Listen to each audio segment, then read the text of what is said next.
Yo, it's your boy MOOD to the Z. Now let me ask you one question. How far are you willing to go to protect your family? Yeah. I came to express the rap I manifest.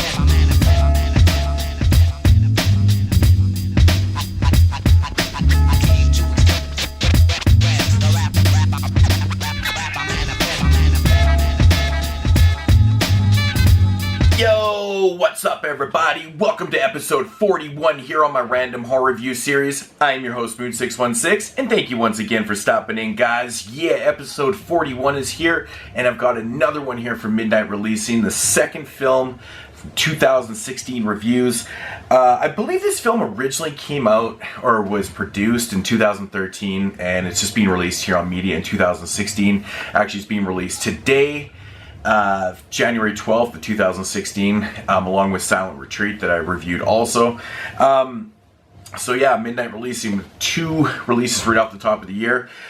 This one right here is by first-time director Andy Lorenz. I looked this guy's, I looked him up on IMDb and it said that, you know, he'd worked on films like The Woman and things like that, as like various different jobs and things like that. So, but very first directed film. And this one right here is called Suburbanite. Now, I will say this one is not per se a horror film. It's more of a, you know, a dramatic thriller. I'd say more of a thriller mixed in with drama and stuff like that. But it is pretty dark though. So get into the synopsis of this one. Basically follows your main character, John. John is driving one night and he starts falling asleep at the wheel, and he ultimately hits this guy named Mac. Now, he thinks he has killed this guy. He basically throws this guy into his car, drives him home, and now he's contemplating on what to do with him. He reacted very oddly. He didn't want to call the cops because he thought he was going to get in trouble because he fell asleep at the wheel. So ultimately now he's in his garage with this, what he thinks is a dead body. He's sitting there contemplating, digging holes in the backyard, and then Mac wakes up. And he kind of has like this weird epiphany. He's like, now what do I do? Because now I'm in really big shit because I didn't call the cops. He's still alive. And, you know, ultimately what happens, he starts to kind of, you know, talk to this guy named this Mac guy. And Mac starts to reveal that, you know, he's in a little bit of trouble. He's actually hired a hitman to kill his wife and things like that. Some more things start to get revealed, and ultimately now the hitman is after him and Mac. And basically what John has to do is, you know, he's got to protect his family and his, you know, his wife and kids, and he'll do anything, you know, to protect them and things like that. So he's got to figure out what he's going to do. So essentially that's your whole synopsis of the film right there. Now my thoughts on this one. This is a pretty interesting film. It's got a really intriguing storyline to it. I like this character study. It's basically a character study of this guy John. You know, he is pretty much an everyday type guy. You know, he lives like an upper class type life, and he lives in the suburbs and things like that. And it's basically, you know, a study of, you know, what, like a human reaction. Now, oddly enough, like most people probably wouldn't react like that. You know, if you hit somebody by accident, you probably call the cops. In this case, he didn't. That's what makes it so interesting. And then he has to deal with the consequences of not making that decision. And I really kind of like how everything kind of goes down. I like the interaction between him and Mac. And I have to say the acting in this film is pretty outstanding. It's really good. Joe Nemers, who plays the lead actor in this film, I think he does a great job.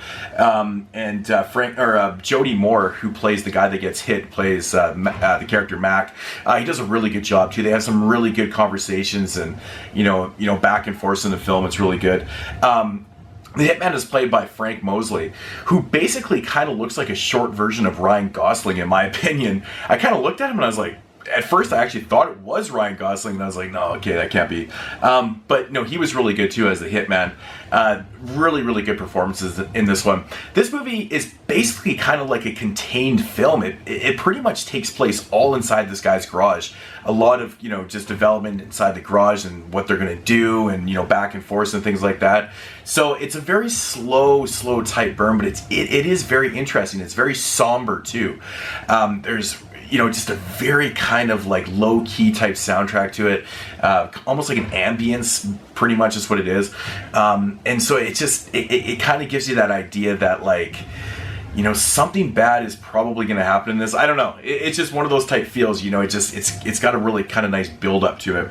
And then comes the third act, and I think it's I think the third act at times in this one right here it's a little wonky, but I like how it went. I really do like how it went, because human nature is probably it's probably gonna go down like this, or it might not.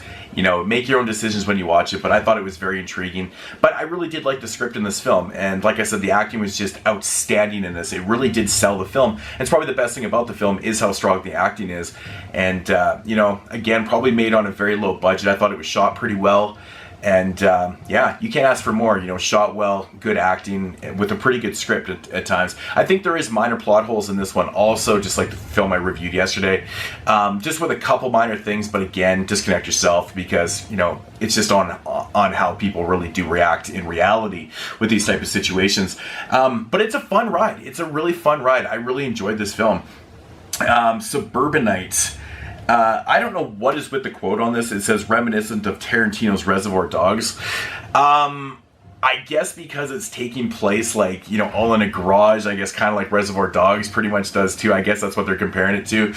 I don't really know what I would compare this movie to, but it was pretty interesting. If I had to rate this one, I'm also going to give this movie a 6.5.